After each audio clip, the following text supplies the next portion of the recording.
Okay, this video is an attempt to use a GBU10, which is a high armour piercing air-to-ground missile, which is guided by the laser that I'll fire from the TPOD, which is underneath here. So these are the GBU10s. There's my TPOD in the middle. It's master arm, air-to-ground. I select one of these. There's no timing. The mode is always on auto. Have no M fuse and have an instant F fuse, and then the quantity is 1 and 1. That's all I want to have. If I wanted to change those, I hit the UFC and I type in the quantities here. That's fine. They don't have codes for any of these, and it needs a code to match up with the laser code. So I'll type in here 1588, enter, and you'll see that appear there. I'll step to the next station, press enter again. That'll go to 158. Step, enter, step, enter. They're all on 1588. I go over here to the flare of the TPOD. I go into UFC and I make sure that, oh no, before I do that I must make sure that I've got the laser armed,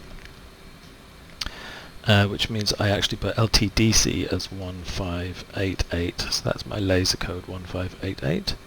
And then using my normal TDC movement keys, which is a hold on the grey button on the left hand side of the joystick for TDC to press, and then I move my left hand forefinger on the front of the throttle quadrant to go left, right, up and down on the right hand side of the screen, on the right screen I mean.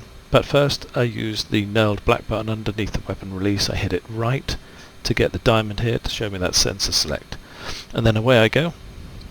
And I can use the keys I've just explained. Go and hunt for the airfield, because I know it's on the airfield, the target. This is good for very high range shooting. I'm going to go to narrow mode here, and I'm going to zoom in as well,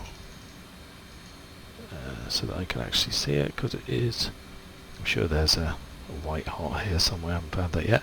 There's my little bad guy right on the runway there. So I let go of that, and I can test that the laser will trigger by boxing the trigger button here and then holding down my actual trigger on the joystick, and you'll see it goes to laser LTD on. It's firing right now. And then on the HUD I follow the CCIP drop line, if you like, the bomb drop line, so I need to get that nice and level on my target, and you'll see the number at the top of the arrow here is my countdown, and on the right hand side there's also an auto release countdown as well. I think I have to press the thumb weapon release to release it. As soon as there's a horizontal bar up here, here it is. So I hold down the weapon release button, I keep it held down, it's gone, the missile is gone, the bomb is gone, and now I hold my trigger finger down to make sure that that is LTDR. I'll just make sure I'm in bolt, and then we can track this in. So effectively it's free falling, and then after a certain altitude it'll seek the reflections of the laser that I'm firing from the TPOD, and the head will seek that laser point out. In the cockpit I get a countdown including 8 seconds to target impact. You'll see it there. I've just flown over the head of it. I've stayed at 20,000 feet for this whole flight. Bop. Great for taking out SAMs and all that shiz.